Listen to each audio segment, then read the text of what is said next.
আসসালামু আলাইকুম রহমতুল্লাহ। আলহামদুলিল্লাহ আলহামদুলিল্লাহ আলহামদুলিল্লাহ মাশাআল্লাহ। আমাদের এই ভেড়াটা আজকে ভোর 5টা বাজে বাচ্চা দিয়েছে মাশাআল্লাহ। এটা একটা ফাটা বাচ্চা। আমাদের এই ভেড়াকে আমরা আজকে বাচ্চা দেওয়ার পরে আমরা কি যত্নটা নিয়ে থাকি মা এবং বাচ্চার সেটি সম্পর্কে আজকের ভিডিওতে বলবো। আমরা সাধারণত বাচ্চাকে বাচ্চা দেওয়ার সাথে সাথে বাচ্চার মায়ের সাথে দিই, যেন পরিষ্কার করে দেয়। আর তারপরে আমরা যে কাজটি করি, ওলানটা পরিষ্কার করে দিই, ভাতটা পরিষ্কার করে দিই। পরিষ্কার করার পরে আমরা বাচ্চাকে শাল দুধ খাওয়াই। শাল দুধ খাওয়ার পরে যেন শীত এবং গরমকালে সব সময় যেন বাচ্চা সুস্থ থাকে, তাই আমরা একটা পরিষ্কার জায়গায় আমরা খাওয়ানোর ব্যবস্থা করে দিয়েছি। এখানে বাচ্চা দিয়েছে মাশাআল্লাহ। আমাদের খাবারের জন্য দোয়া করবেন।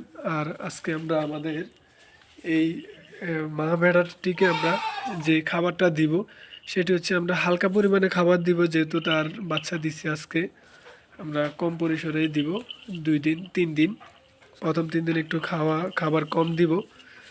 খাবার কম দেওয়ার একটা মাত্র উদ্দেশ্য হচ্ছে যেন যেই মাত্র বাচ্চা দিয়েছে, যেই পেটে যেই নাড়িগুলো আছে এগুলো যেন অতিরিক্ত প্রেশারটা না পড়ে, জরায়ুতে যেন এই প্রেশারটা না পড়ে তাই। আর আমরা সাধারণত আজকে এই ভেড়াটিকে হালকা পরিমাণে বসি দিব, এবং এই যে কালো জিরা দেখতেছেন, এই কালো জিরাটা আমরা দিব হালকা পরিমাণে 7 দিন দিব এই বসির সাথে মিক্স করে।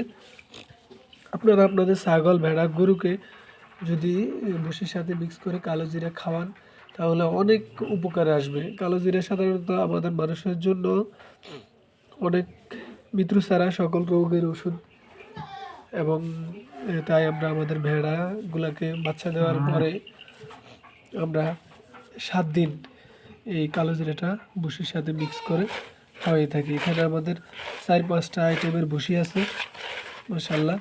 আপনারা আমাদের খাবারের জন্য দোয়া করবেন এবং কি পরামর্শমূলক ভিডিও পেতে আমাদের সাথেই থাকবেন। আসসালামু আলাইকুম, আল্লাহ হাফেজ।